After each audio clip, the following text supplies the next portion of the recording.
पंजाबी साहित्य की ये सर्व उत्तम रचनावां, सर्व उत्तम रचनावां पंजाबी साहित्य की। वैसे तो जिन्नियां भी गुरु नानक बाणियां ने, खास करके जिस तरह अरविंदर नाथ टैगोर ने कहा ना गगन में थाल बारे, आरती बारे, कि जे विश्व का कोई गीत राष्ट्रीय गीत बनना होवे तां वो गुरु नानक साहब पहलां ही लिख गए ने। ये गुरु नानक साहब दी रचनावां दा जिहड़ा महत्व सी ये सानूं दर्शाउंदा कि उन्हां दी जिहड़ी शैली आ वो प्रश्नात्मक आ, दार्शनिक आ, सूत्रक आ। पंजाबी साहित्य नूं गुरु नानक साहब महाराज दी ये सब तो वड्डी देन आ। फिर रचना वो जिहड़ी बार बार पढ़ी जाती होवे। कुछ रचनावां होंदियां एक बार पढ़ लांगे, दो बार पढ़ लांगे, पंजाबी ट्रिब्यून च लेख आया, जी च लेख आया, असीं पढ़िया, गुरमुख प्रकाश च आया, लेख पढ़िया, रखता छड़ता। कवितावां आईयां, कवितावां पढ़ियां, पढ़ के सुटतियां। पर ये रचनावां ऐसियां रचनावां ने कदे पुराणियां होण वालियां नहीं हैगियां। जिन्नी बार पढ़ोगे तुहानूं नवीनता महसूस होवेगी। नवीनता महसूस तां होवेगी जे तुसीं तरो ताज़ा हो के इस बाणी नूं पढ़ोगे। इस बाणी नूं पढ़न दे लई तुहाडा हिरदा, तुहाडा जिहड़ा भांडा वा जिस दे विच तुसीं इस बाणी नूं पाउणा, उहनूं स्वच्छ करके मानसिक तौर पर शांत होके, पवित्र होके इहनूं पढ़ोगे, टका दे विच पढ़ोगे। फिर हुण ये ना कह दिओ कि मैं कह रहा टका दे विच पढ़ना तो चौंकड़ी मार के पढ़ना। तुसीं ट्रेन च जा रहे जे, सफ़र कर रहे जे, कोई बंदा बीमार है तो वह जपजी नहीं पढ़ सकता। बाणी पढ़ी जा सकती है, तुरदे फिरदे भी पढ़ी जा सकती है, बस च भी पढ़ी जा सकती है, लम्मे पै के भी पढ़ी जा सकती है। पर चंगी गल यह आ कि समझण दे लई जे तुहाडे पास समा हैगा तो तुसीं टेक के पढ़ो, साफ स्वच्छ हो के पढ़ो, अदब सत्कार नाल पढ़ोगे, तुहानूं इहदा जिहड़ा महत्व आ वो ज़्यादा पता लगेगा। फिर ये बाणी जिहड़ी आ वो विचार ते व्यवहार नूं प्रगट करदी आ। विचार ते व्यवहार नूं प्रगट करदी आ। ये नहीं हैगा कल्ला बाणी पढ़ी जाओ। बाणी जिहड़ी आ बाणी ते विचार करो ते उहनूं विहार दे विच लिया के देखो कि विहार चों बाणी दे नाल असीं चल सकदे कि नहीं चल सकदे। फिर जपजी जिहड़ी आ जे असीं ये कह लईए कि वो मनुख दे सारे सवालों का जवाब दिंदी है। जिन्ने भी मनुख दे सवाल ने ना तुसीं करके देखो, जपजी नूं इस रूप च पढ़ के देखो। इस रूप च ना पढ़ो, ये पढ़ रहे हो ठीक है, नितनेम आपां करदे हैं, पढ़ो, मुबारक है, नितनेम भी करो। पर जे तुसीं जपजी नूं इस रूप च पढ़ो कि मैं जपजी पासों अपने सवालों के जवाब लैणे आ, फिर टेक के पढ़ो तो कल्ले कल्ले सवाल का जवाब तुहानूं मिलदा जाएगा। फिर जपजी जिहड़ी आ वो वे ऑफ लाइफ आ। जपजी की आ सिख दी जीवन जाच आ। मुख विशा जिहड़ा ना वो इहदा यही आ कि परमात्मा की आ। परमात्मा है वा पहला, जे है तो की आ, वो कित्थे रहिंदा, उहनूं किदां पाया जा सकदा, उहदे पाउण दे नाल की सुख महसूस हुंदा। ये सारे सवाल जिहड़े ने ये जपजी चों सानूं मिलते हैं। फिर जपजी दे विच ही सवाल साडे जिहड़े ने कि मनुख आ जिन्हों जीव कहा गया, जीव आत्मा वा, मौत आ, मुक्ति आ। एक साडे जिहड़ा सवाल सी ना वो बार बार आउंदा सी कि परमात्मा नूं पाउण दा ढंग की आ, तरीका की आ, की उहनूं गाउणा चाहीदा, की उहनूं सुनना चाहीदा, की चुप बैठ रहना चाहीदा, कि इशनान करके तीर्थ इशनान करके वो मिल सकता, किद्दां मिल सकता। सारे सवालों के जिहड़े जवाब जपजी चों मिलते आ। एक जिहड़ा मेजर दार्शनिक सवाल सी जपजी च वो ये सी कि जिहड़ी सृष्टि रचना पहलां तां परमात्मा आया, परमात्मा की होंद हैगी आ, ते फिर परमात्मा ने इस सृष्टि की रचना की। वो रचना बारे वक्-वक् लोगों के वक्-वक् सवाल ने ते गुरु नानक साहब जिहड़े ने वो इहदा जपजी च की जवाब दिंदे आ। जिहड़ी जपजी की बनतर आ वो अपनी अपनी सहूलत वास्ते आ। मैनूं इदां लगदा कि एक नंबर ते मूल मंत्र आ। असीं क्योंकि एक ਪ੍ਰੀਖਿਆ ਦੀ ਵੀ ਤਿਆਰੀ ਕਰ ਰਹੇ ਹਾਂ, ਸਮਝਣ ਖਾਤਰ ਕਰ ਰਹੇ ਹਾਂ, ਮੈਂ ਤਾਂ ਕਰਕੇ ਇਹਦੀ ਵੰਡ ਕੀਤੀ ਆ ਕਿ ਇੱਕ ਨੰਬਰ 'ਤੇ ਮੂਲ ਮੰਤਰ ਆ ਜਾਂਦਾ, ਫਿਰ ਹੁਕਮ, ਤੀਰਥ ਇਸ਼ਨਾਨ, ਜਪ ਤਪ ਬਾਰੇ ਆ, ਤੀਜੇ ਨੰਬਰ ਤੇ ਜਿਹੜਾ ਨਾ ਉਹ ਸੁਣਿਆ ਤੇ ਮੰਨੇ ਵਾਲੀਆਂ ਜਿਹੜੀਆਂ ਪੌੜੀਆਂ ਨੇ 8 ਪੌੜੀਆਂ ਉਹ ਆ ਜਾਂਦੀਆਂ ਨੇ। ਫਿਰ ਪੰਜ ਪ੍ਰਵਾਨ ਤੇ ਫਿਰ ਅਸੰਖ ਵਾਲੀਆਂ 3 ਪੌੜੀਆਂ। ਅਸੰਖ ਤੋਂ ਬਾਅਦ ਅਮੁੱਲ ਗੁਣ ਅਮੁੱਲ ਪਾਰ ਵਾਲੀਆਂ ਪੌੜੀਆਂ। ਫਿਰ ਸੁਧਰ, ਸੁਧਰ ਤੋਂ ਬਾਅਦ ਫਿਰ ਮੁੰਦਾ ਸੰਤੋਖ ਤੇ ਫਿਰ ਖੰਡ ਤੇ ਖੰਡਾਂ ਤੋਂ ਬਾਅਦ ਪਵਨ ਗੁਰੂ ਪਾਣੀ ਪਿਤਾ। ਹੁਣ ਇਹ ਸਾਡੀ ਵੰਡ ਕਰਨ ਦਾ ਐਵੇਂ ਸਮਝਣ ਲਈ ਆ, ਉਸ ਰੂਪ 'ਚ ਨਹੀਂ ਹੈਗੀ। ਛੋਟੇ ਛੋਟੇ ਰੂਪ 'ਚ ਅਸੀਂ ਕਿਸ ਤਰ੍ਹਾਂ ਇਸ ਬਾਣੀ ਨੂੰ ਸਮਝ ਸਕਦੇ ਹਾਂ। ਇੱਕ ਢੰਗ ਇਹ ਆ ਕਿ ਪਹਿਲੀ ਤੋਂ ਲੈ ਕੇ ਜਿਹੜੀ ਤੀਸਰੀ ਪੌੜੀ ਆ ਉਹਦੇ ਵਿੱਚ ਕੀ ਦਿੱਤਾ ਗਿਆ ਕਿ ਕੂੜ ਦੀ ਪਾਲ ਬਣੀ ਪਈ ਆ, ਕੰਧ ਬਣੀ ਪਈ ਆ, ਅਸੀਂ ਵਿਛੜੇ ਪਏ ਆ, ਪਰਮਾਤਮਾ ਨੂੰ ਮਿਲ ਕਿੱਦਾਂ ਸਕਦੇ ਆ, ਸਚਿਆਰ ਕਿਵੇਂ ਹੋ ਸਕਦੇ ਆ, ਹੁਕਮ ਕੀ ਆ, ਹੁਕਮ ਕਿਵੇਂ ਮੰਨਿਆ ਜਾ ਸਕਦਾ, ਹੁਕਮ ਦਾ ਦਾਇਰਾ ਕੀ ਆ, ਫਿਰ ਪ੍ਰਭੂ ਦੀ ਸ਼ਕਤੀ ਦਾ ਅੰਦਾਜ਼ਾ ਕੀ ਮਨੁੱਖ ਲਗਾ ਸਕਦਾ। ਫਿਰ 4 ਤੋਂ 7 ਪੌੜੀਆਂ ਤੱਕ ਦਾਨ ਕਰਨ ਬਾਰੇ, ਪੂਜਾ ਕਰਨ ਬਾਰੇ, ਜਿਹੜੀਆਂ ਸਾਡੀਆਂ ਉਪਾਸਨਾਵਾਂ ਦੀਆਂ ਵਿਧੀਆਂ ਨੇ ਉਹਦੇ ਬਾਰੇ ਗੱਲ ਕੀਤੀ ਆ।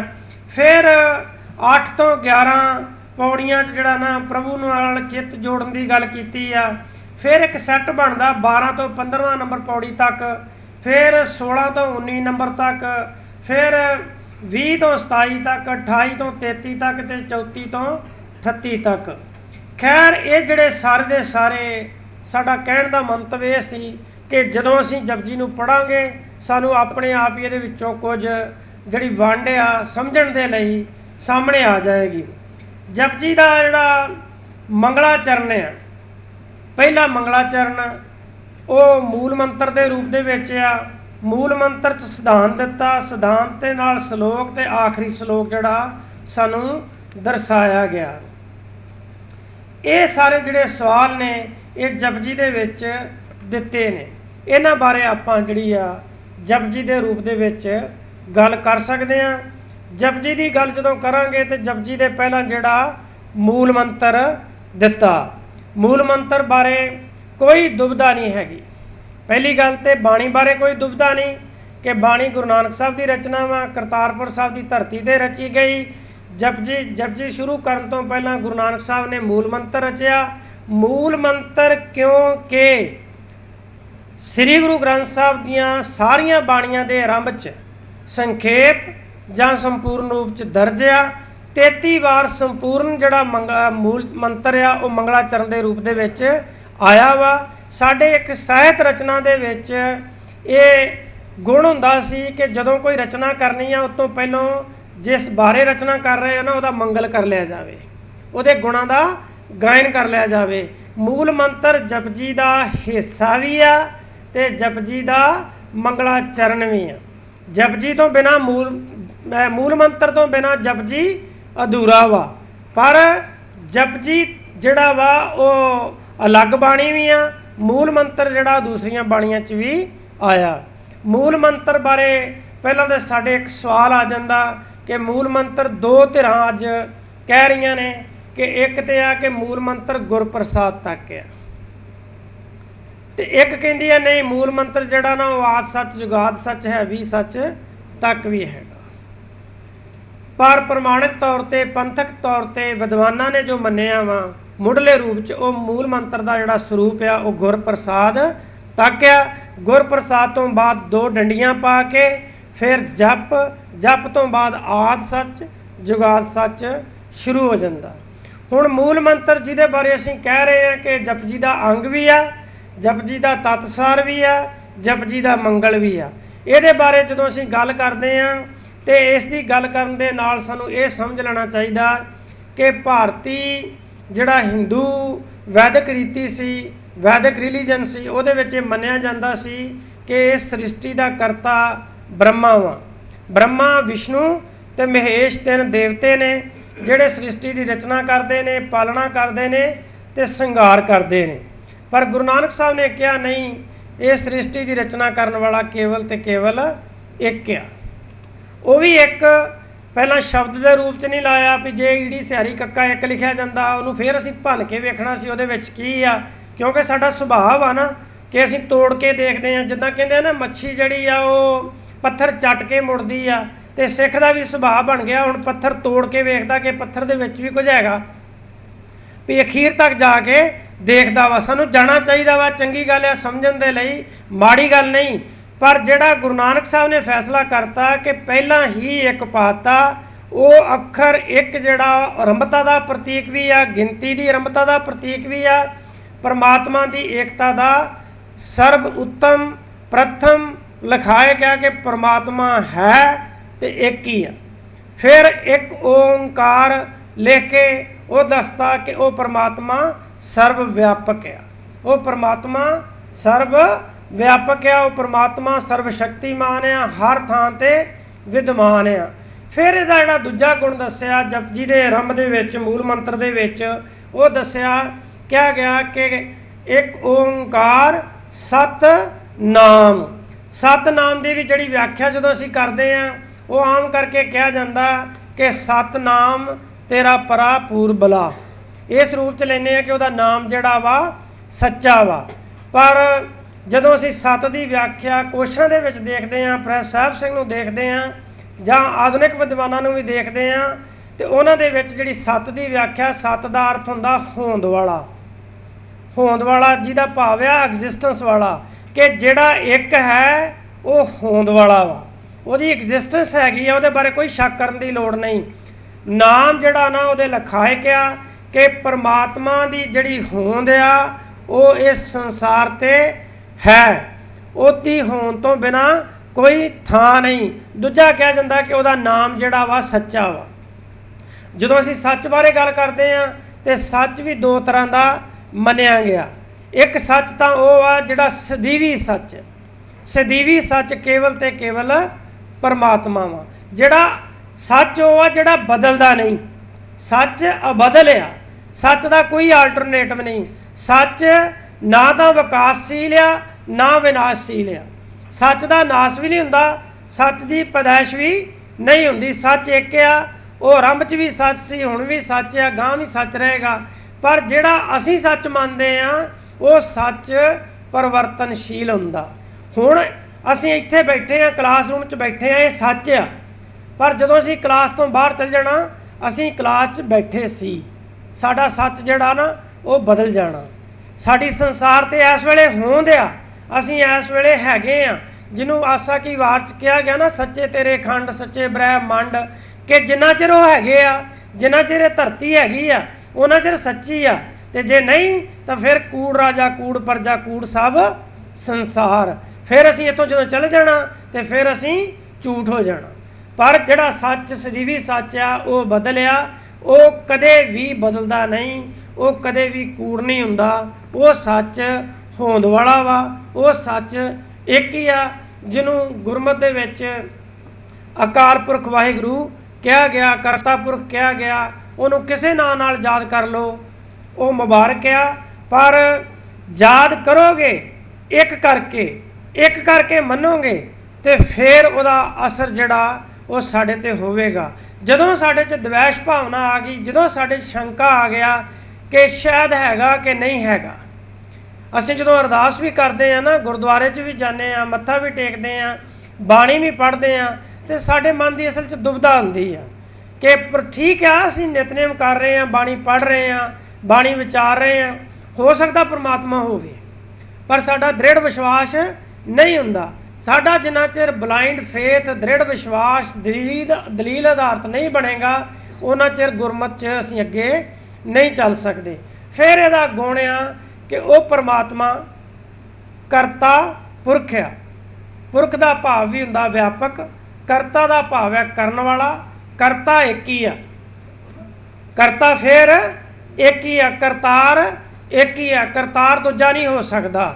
ਫਿਰ ਅਸੀਂ ਜਪਜੀ ਚੱਕੀ ਜਦੋਂ ਪੜ੍ਹਾਂਗੇ ਨਾ, ਥਾਪਿਆ ਨਾ ਜਾਏ ਕੀਤਾ ਨਾ ਹੋਈ, ਉਦੋਂ ਸਾਨੂੰ ਸਮਝ ਲੱਗ ਜਾਂਦੀ ਆ ਕਿ ਇਹ ਉਹ ਖੇਡ ਨਹੀਂ ਹੈਗੀ ਕਿ ਭਾਂਡੇ ਬਣਾਉਣ ਵਾਲੀ, ਕਿ ਮਿੱਟੀ ਦੇਤੀ ਆ ਤੇ ਘੁਮਿਆਰ ਨੇ ਭਾਂਡੇ ਘੜਤੇ ਨੇ। ਉਹ ਆਪਣੇ ਆਪ 'ਚੋਂ ਹੀ ਰਚਨਾ ਜਿਹੜੀ ਆ ਉਹ ਕਰਦਾ ਵਾ, ਉਹ ਆਪ ਹੀ ਕਰਤਾ ਵਾ, ਕਰਤਾ ਪੁਰਖ ਆ। ਫਿਰ ਜਿਹੜਾ ਇੱਕ ਆ ਹੋਂਦ ਵਾਲਾ ਵਾ, ਕਰਤਾ ਪੁਰਖ ਆ, ਉਹਦਾ ਸਭ ਤੋਂ ਵਧੀਆ ਜਿਹੜਾ ਗੁਣ ਦੱਸਿਆ ਮਾਲਕ ਨੇ ਕਿ ਉਹ ਨਿਰਭਉ ਆ ਤੇ ਨਿਰਵੈਰ ਆ।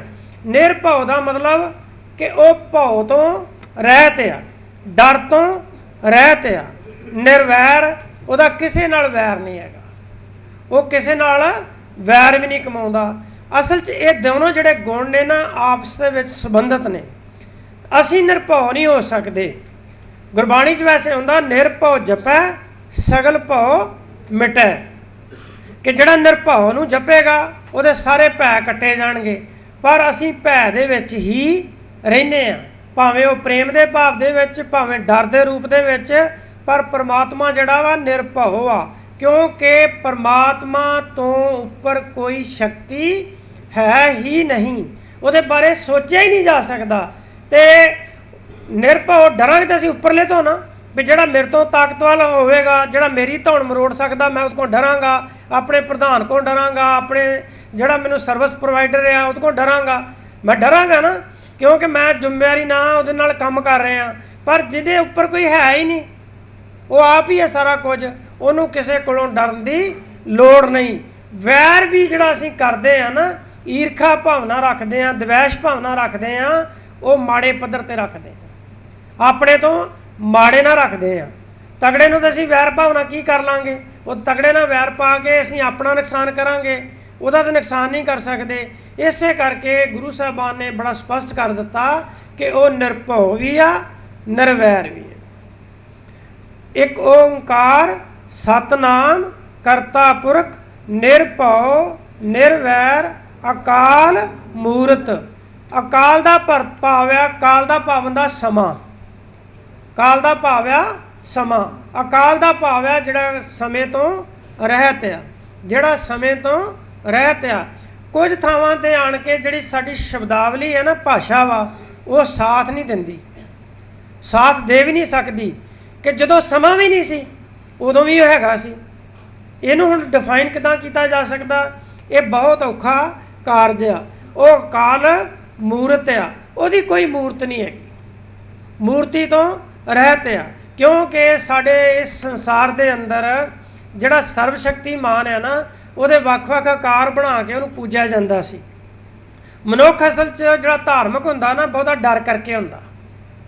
ਅਸੀਂ ਜਿਹੜੀ ਅਗਨੀ ਦੀ ਪੂਜਾ ਕਰਦੇ ਸੀ, ਹਵਾ ਦੀ ਪੂਜਾ ਕਰਦੇ ਸੀ, ਸੂਰਜ ਦੇਵਤੇ ਦੀ ਪੂਜਾ ਕਰਦੇ ਸੀ, ਉਹ ਡਰ ਵਿੱਚੋਂ ਆਈਆਂ ਸੀ ਕਿ ਬੱਦਲ ਨੇ ਗਰਜਣਾ, ਬੱਦਲ ਦੀ ਲਾਈਟਨਿੰਗ ਹੋਣੀ ਆ, ਉਹ ਗੜਗੜਾਹਟ ਤੋਂ ਅਸੀਂ ਡਰ ਜਾਣਾ, ਤੇ ਅਸੀਂ ਉਹਦੀ ਪੂਜਾ ਸ਼ੁਰੂ ਕਰਤੀ।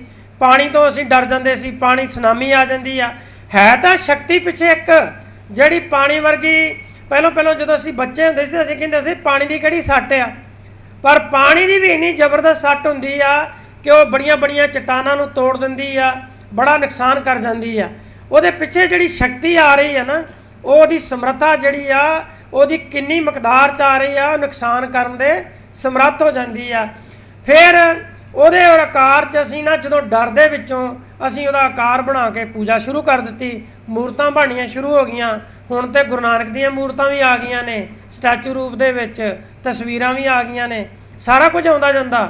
ਗੁਰੂ ਨਾਨਕ ਸਾਨੂੰ ਕਹਿੰਦਾ ਕਿ ਤੁਸੀਂ ਆਕਾਰ ਤੋਂ ਨਿਰੰਕਾਰ ਵੱਲ ਜਾਓ, ਤੁਸੀਂ ਵਿਚਾਰ ਵੱਲ ਜਾਓ, ਤੇ ਅਸੀਂ ਵਿਚਾਰ ਤੋਂ ਫਿਰ ਆਕਾਰ ਵੱਲ ਨੂੰ ਆ ਰਹੇ ਹਾਂ। ਅਸੀਂ ਫਿਰ ਮੂਰਤਾਂ ਪੂਜੀ 'ਚ ਸਿੱਖ ਵੀ ਉੱਦਾਂ ਹੀ ਕਰਨ ਡੈ ਪਏ, ਧੂਪ ਬੱਤੀ ਕਰਨ ਡੈ ਪਏ, ਤਸਵੀਰਾਂ ਦੀ ਕਰਨ ਡੈ ਪਏ।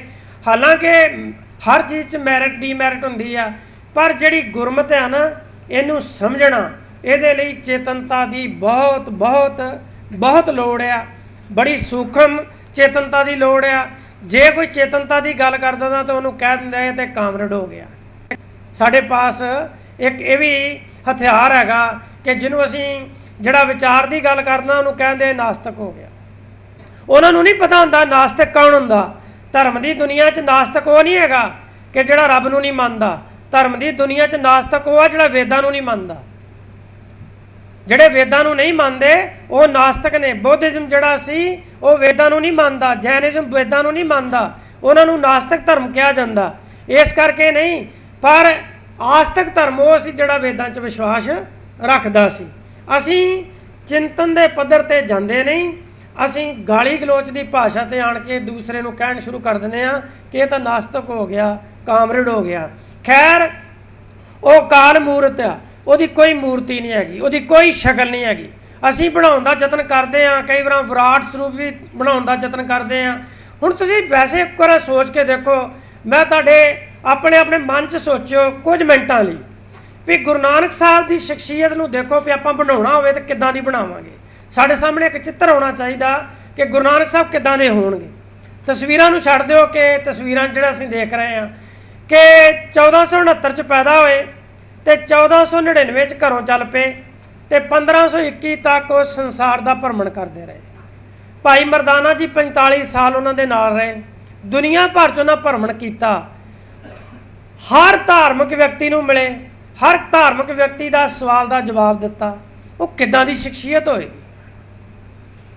ਮਤਲਬ ਕੋਈ ਸਾਧਨ ਨਹੀਂ ਚੱਲਣ ਦਾ, ਕੋਈ ਨਾਲ ਪੱਲੇ ਰੋਟੀ ਨਹੀਂ ਬੰਨੀ, ਕੋਈ ਪੈਸੇ ਨਹੀਂ ਪੱਲੇ ਹੈਗੇ, ਸਫ਼ਰ 'ਚ ਜਾ ਰਹੇ ਨੇ, ਤੁਰੇ ਜਾ ਰਹੇ ਆ, ਕਿਸੇ ਕਿਸਮ ਦਾ ਡਰ ਨਹੀਂ, ਭੈ ਨਹੀਂ, ਜੰਗਲਾਂ 'ਚ ਵੀ, ਪਹਾੜਾਂ 'ਚ ਵੀ, ਬੇਲਿਆਂ 'ਚ ਵੀ, ਨੰਗੇ ਪੈਰੀ ਵੀ ਹੋਣਗੇ, ਕਿੱਦਾਂ ਦੇ ਸਫ਼ਰ ਕਰਦੇ ਹੋਣਗੇ। ਤੇ ਉਸ ਗੁਰੂ ਨਾਨਕ ਨੂੰ ਜਿਹਨੇ ਇੰਨਾ ਚਿਰ ਭਰਮਣ ਕਰਕੇ ਫਿਰ ਇਹ ਬਾਣੀਆਂ ਰਚੀਆਂ, ਤਤਸਾਰ ਸਾਨੂੰ ਦਿੱਤਾ ਕਿ ਉਹਦੀ ਮੂਰਤ ਕੋਈ ਨਹੀਂ ਜਾਏਗੀ, ਅਕਾਲ ਮੂਰਤ ਆ। ਤੇ ਫਿਰ ਕਰਤਾ ਪੁਰਖ ਬਾਰੇ ਕੀ ਕਿਹਾ? ਅਕਾਲ ਮੂਰਤ ਅਜੂਨੀ ਆ, ਕਿ ਉਹ ਜੂਨੀ ਦਾ ਅਰਥ ਹੁੰਦਾ ਕਿ ਮਾਂ ਦਾ ਗਰਭ, ਜਿਹੜਾ ਮਾਂ ਦੇ ਗਰਭ 'ਚ ਆਉਂਦਾ, ਮਾਂ ਦੇ ਪੇਟ ਥਣੀ ਪੈਦਾ ਹੁੰਦਾ। ਸੰਸਾਰ ਦਾ ਹਰ ਜੀਵ, ਭਾਵੇਂ ਉਹ ਜਾਨਵਰ ਨੇ, ਪਸ਼ੂ ਪੰਛੀ ਨੇ, ਮਨੁੱਖ ਆ, ਉਹ ਮਾਂ ਦੇ ਪੇਟ ਨਾਲ ਹੀ ਪੈਦਾ ਹੋ ਸਕਦੇ ਆ। ਮਾਤ ਪਿਤਾ ਬਿਨ ਬਾਲ ਨਾ ਹੋਈ, ਉਸ ਤੋਂ ਬਿਨਾਂ ਬਾਲ ਨਹੀਂ ਹੋ ਸਕਦਾ। ਪਰ ਕੇਵਲ ਤੇ ਕੇਵਲ ਪਰਮਾਤਮਾ, ਜਿਹਨੂੰ ਅਸੀਂ ਪ੍ਰਭੂ ਕਹਿੰਦੇ ਆ, ਵਾਹਿਗੁਰੂ ਕਹਿੰਦੇ ਆ, ਕਰਤਾ ਪੁਰਖ ਕਹਿੰਦੇ ਆ, ਉਹ ਅਜੂਨੀ ਆ, ਉਹ ਮਾਂ ਦੇ ਗਰਭ 'ਚ ਨਹੀਂ ਆਉਂਦਾ। ਜੇ ਉਹ ਮਾਂ ਦੇ ਗਰਭ 'ਚ ਆ ਜਾਵੇਗਾ ਤੇ ਫਿਰ ਜੇ ਉਹ ਜਨਮੇਗਾ, ਜਿਹੜਾ ਜੰਮੇਗਾ ਉਹਦੀ ਮੌਤ ਨਿਸ਼ਚਿਤ ਆ। ਜਨਮੰ ਤਾਂ ਮਰਨੰ, ਜਨਮ ਮਰਨ ਲਿਖਾਏ ਮੰਡਲ ਮੈਂ ਆਏ। ਪਹਿਲਾਂ ਜਦੋਂ ਅਸੀਂ ਸੰਸਾਰ 'ਤੇ ਆਉਨੇ ਆ, ਸੰਸਾਰ 'ਤੇ ਆਉਂਦੇ ਸਾਡੀ ਮੌਤ ਦੀ ਤਰੀਕ ਵੀ ਨਿਸ਼ਚਿਤ ਹੋ ਜਾਂਦੀ ਆ। ਜਦੋਂ ਅਸੀਂ ਕਿਸੇ ਡਿਪਾਰਟਮੈਂਟ 'ਚ ਭਰਤੀ ਹੋ ਜਾਂਦੇ ਆ, ਸਰਵਿਸ ਕਰਨੀ ਸ਼ੁਰੂ ਕਰ ਦਿੰਦੇ ਆ। ਜਿੱਦਣ ਅਸੀਂ ਸਰਵਿਸ ਸ਼ੁਰੂ ਕੀਤੀ, ਜੁਆਇਨ ਕੀਤੀ, ਨਾਲ ਹੀ ਐਂਟਰੀ ਪਾ ਦਿੱਤੀ ਜਾਂਦੀ ਹੈ, ਉਹਦੀ ਰਿਟਾਇਰਮੈਂਟ ਦੀ ਐਂਟਰੀ ਨਾਲ ਹੀ ਪਾਤੀ ਜਾਂਦੀ ਹੈ ਵੀ ਇਸ ਤਰੀਕ ਨੂੰ ਇਹਨੇ ਰਿਟਾਇਰ ਹੋ ਜਾਣਾ, ਸੇਵਾ ਮੁਕਤ ਹੋ ਜਾਣਾ।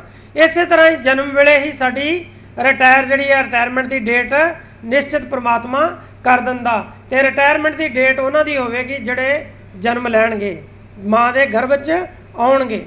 ਸਵੈ ਭੰਗ, ਉਹ ਸਵੈ ਪ੍ਰਕਾਸ਼ਮਾਨ ਆ ਵੀ ਮਾਂ ਦੇ ਗਰਭ 'ਚ ਨਹੀਂ ਆਉਂਦਾ। ਜਿਹੜਾ ਮਾਂ ਦੇ ਗਰਭ 'ਚ ਵੀ ਨਹੀਂ ਆਉਂਦਾ ਫਿਰ ਉਹ ਸਵੈ ਪ੍ਰਕਾਸ਼ਮਾਨ ਹੀ ਹੋ ਸਕਦਾ, ਉਹ ਆਪਣੇ ਆਪ 'ਚੋਂ ਹੀ ਪੈਦਾ ਹੁੰਦਾ। ਤੇ ਉਹਨੂੰ ਕੀ ਕਿਹਾ?